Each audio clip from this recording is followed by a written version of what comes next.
ቴዲ መሲን አስፈራራት። መሲ በንዴትና በብስጭት ምን አባቴ ነው ማድረግ ያለብኝ? ከዚህ ከሰውዬ እንዴት ነው የምገላገለው? አሁን ለቤሉል ሁሉን ነገር ብናገርም ቤተሰቦችን ይጎዳብኛል። ይሄ አረመኔ ደግሞ አያደርገውም አልልም፣ ወንድሜንም ሆነ እናቴንም ይጎዳብኛል። ያሉት ደግሞ እነሱ ናቸው። ስለዚህ ያለኝ አማራጭ ለቤሉል እውነታውን መደበቅ ነው።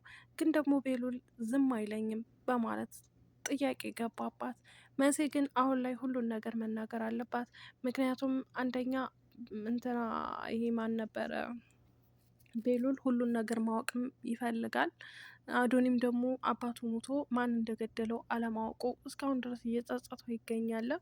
በዛ ላይ መሲ ብዙ የምታውቃቸው ሚስጥሮች ስላሉ ሚስጥሯን የምታውቀውን ነገር በሙሉ ለቤሉል መናገር አለባት ማለት ነው።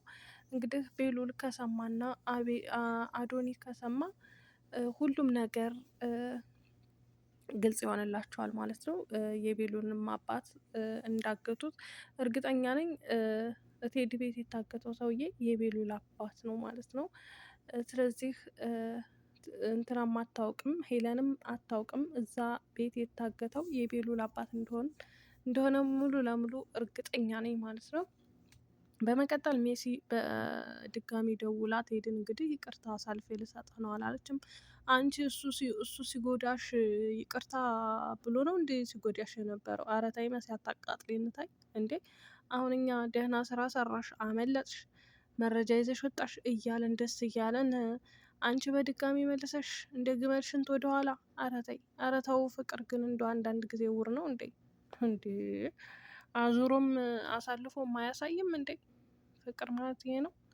ሰው እንዴት የጎዳውን ሰው መልሶ ይቅርቶ ደውሎ ይቅርታ አሳልፌ ልሰጥህ ነው ይባላል? እንዲ ኧረ አይባልም በጭራሽ እውነት። ሲቀጥል ደግሞ አንቺ ከዛ ቤት ከወጣሽ አይቀር ሀላስ ሁሉንም ነገር መናገር ነው መሲ ማለት ነው። ያለሽ አማራጭ ምንም አማራጭ የለሽም። አንደኛ ወደዛ ቤት ብትመለሽ ድጋሚ ሰው አያደርግሽም፣ ጨምቆ ነው የሚያሰጠሽ። ገባሽ? ስለዚህ ያለሽ አማራጭ ሶስታቸው ጋር ሆነሽ ከአዶኒ እንደዚሁም ደግሞ ከቤሉል ጋር ሆነሽ መስራት ነው ያለብሽ ማለት ነው። ቤተሰቦችሽን እንግዲህ በዛው ታርቀሽ ልጅሽንም ወልደሽ ልጅሽን ታሳድጊያለሽ፣ ቴዲንም እስር ቤት ታስገቢያለሽ። ከዛ በኋላ ሰላምሽን ታገኛለሽ ማለት ነው። እንግዲህ ውድ ቤተሰቦቼ አሰላሙ አለይኩም ወራህመቱላሂ ወበረካቱ። ውድ የተከበራችሁ የቻናል ቤተሰቦች ሰላም ሰላም ብያለሁ። ውድ ክርስቲያን ወገኖቼ ሰላማችሁ ይብዛልኝ በያላችሁበት። ለዚህ ቤት አዲስ የሆናችሁ ላይክ ሸር ሰብስክራይብ እያደረጋችሁ አበረታቱኝ። ለምታበረታቱኝ ደግሞ እጅግ ከልብ አመሰግናለሁ። ውድ ቤተሰቦቼ ውድ የሀገሬ ልጆች ማለት ነው። ወይኔ ወይኔ ወይኔ እንቅልፍ እየደፋኝ ነው ይሄንን ቪዲዮ እየሰራሁላችሁ ያለው። እባካችሁ ላይክ ሸር ሰብስክራይብ አድርጉኝ። ውድ ቤተሰቦቼ እንግዳ ዛሬ በእንግዳ ድራማ ነው የመጣሁት። የእንግዳ ድራማ ክፍል 109 ደርሷል ማለት ነው። 110 ደርሷል። እንግዲህ ሄለን ከነበረችበት ቦታ ወደ ቤቷ ተመለሽ ብሏት ነበርና ቤሉል ወደ ቤቷ ሻንጧን ይዛ ተመለሰች። ኤልሹም ከሳሎን ቁጭ ብላ ከመኩ ጋር ፎቶ አንሳኝ እያለች መኩን እያመናጨቀች እንዴት አድርገው ነው ያነሳኝ? አረ ዘቅዝቀዋል እያለች እንግዲህ መኩን ቁም ስቅሉን አሳጥታ ከወዲያ ከወዲህ የተመናቀረች እንግዲህ ፎቶ በምትነሳበት ሰዓት እናቷ እንግዲህ ሻንጣዋን እየገተተች ወደ ሳሎን ትመጣለች። የኔ ልጅ ብላ ስትጠራት ቆይ ቆይ አይኔ ነው ወለ ብላ እንግዲህ መሞላቀቅ ጀመረች። እናቷም ደግሞ አይንሽ አይደለም እውነት ነው ትላታለች። ልጄ ተረጋጊ ባክሽን ትላታለች። መኩም ብድግልና እልሹ እንዴ ምንድን ነው ተረጋጊ እንጂ ሲላት አንተ አይመለከተም ዝም በል አለችው። እንግዲህ ሄለንም ደግሞ ብድግ አለች እና አንተ ወደምትሄድበት ሂድ እኔ እና እሷ እናወራለን አለችው። እሱም እሺ ብሎ ስልኳን ሰጥቷት ይሄዳል ማለት ነው። መኩ ኤልሹን በጣም ትናደድና አንቺ እዚህ ምን ልትሰሪ መጣሽ? ምን ታደርጊያለሽ ደግሞ እዚህ በማለት ስጠይቃት እንግዲህ ሄለን አይ እኔ ወንድምሽ ነው እዚህ ቤት እንድመጣ ያደረገኝ። ኤልሹ ብቻዋን ናት፣ ሰው ያስፈልጋታል፣ ታስፈልጊያታለሽ ብሎኝ እኔ ላንቺ ነው የመጣሁት በማለት እንግዲህ ትመልስላታለች። ኤልሹም እንግዲህ እሷን ማመናጨቅ እንደዚሁም ደግሞ እሷን ጥላ መሄድ ነበረባት እና ጥላት ትሄዳለች።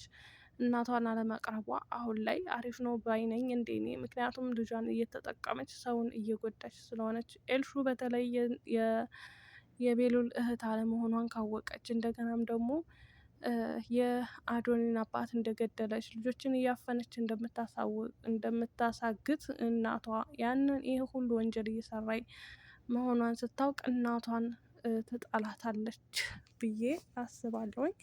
እና የኤልሹ ጓደኛ ጆ ለሄለን ደውሎ ሄለን አለቃ በማለት እንግዲህ ይደውልና እናንተ ቤት ያለችው የቤሉል አክስት አይደለችም፣ የቤሉል አክስት ሳትሆን የቤሉል ፍቅረኛ ናት ይላታል። ማ እንዲህ እዛ ቤት ያለችው ናታ ይላታል እኮ ይሄ የማይረባ እኔም ድሮ ጠርጥሬ ነበረ በማለት እንግዲህ ሄለንም ትመልስለታለች ማለት ነው። በቃ እሺ ሌላም ነገር ደግሞ ትመጣለህ እቤት በማለት ትመልስለታለች። እንዴ የት እንዴ እቤቴ ነው ቤት በማለት እንግዲህ ትመልስለታለች ማለት ነው።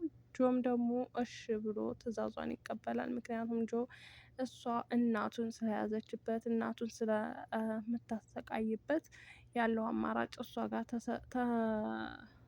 ተመሳጥሮ መስራት ነው ያለበት ማለት ነው። ለእናቱ ሲል ሁሉን ነገር መቻል አለበት። ሲቀጥል ደግሞ አዶኒ እና መሲ ይገናኛሉ። እንግዲህ መሲ እንዴት ነህ ደህና ነህ ወይ በማለት እየጠየቀችው አዎ ደህና ነኝ እንዴት መጣሽ በማለት ሲጠይቃት እሷም በቃ አጋጣሚ ነው የመጣሁት በማለት ትመልስለታለች። አዶኒም ደግሞ በቃ ጧት እንገናኛለን ብሎ ይሄዳል። እሷም እሺ ተባብለው ይለያያሉ። እንግዲህ ኤልሹና ያች ጓደኛዋ የቤሉል አክስት ተብዬዋ ማለት ነው ሊዛ እንግዲህ ቤሉልን እንደምትወደው ፍቅረኛው እንደሆነች እና አክስቱ እንዳልሆነች ኑኑ ይነግሯታል ማለት ነው። እነዚህ ሶስቱ እንዴት እንዳስጠሉኝ እውነት።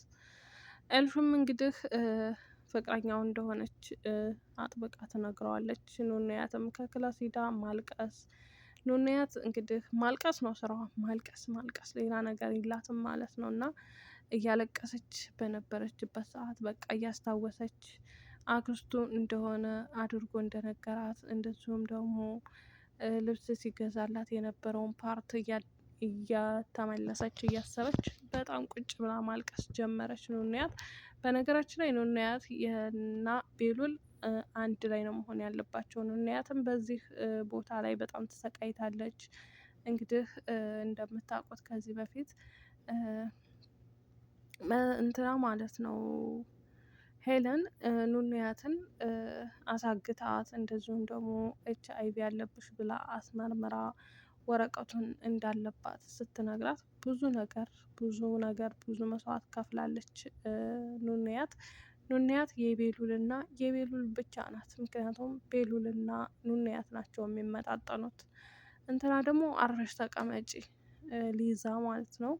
ሊዛ መኩ ጋር ብትሆኚ አሪፍ ነው፣ እንደሱ ነው የሚያምርብሽ። እንግዲህ መሲ ደግሞ በመቀጠል ወደ መሲ ስመጣ መሲ እንግዲህ አቋምሽን አጽንተሽ ቴዲን አሳስሪ፣ እዛ ቤት ደግሞ ሰው እንዳለ ተናገሪ እና ከዛ ከቤት ያን የታገተ ሰውዬ ወጥቶ እኛንም አስተንፍሱን። እንዴ ታፍነን ሞትን እኮ ማነው እዛ የታገተው እያልን እኮ እኛም በጥያቄ እኮ ቅንጭላታችን ተዟዟረ። ስለዚህ ለእኛም ማሰቢልን ማለት ነው። እንግዲህ ቤሉል ደግሞ ኤልሹ የቴዲ ልጅ እንደሆነች መሆኗን ሲያውቅ በአፍንጫው ነስር እስከሚመጣ እስከሚያዞረው ድረስ እንቅልፍ መተኛት እስከሚያቅተው ድረስ እንግዲህ ሲጠብቃት አድሯል መሲን ማለት ነው።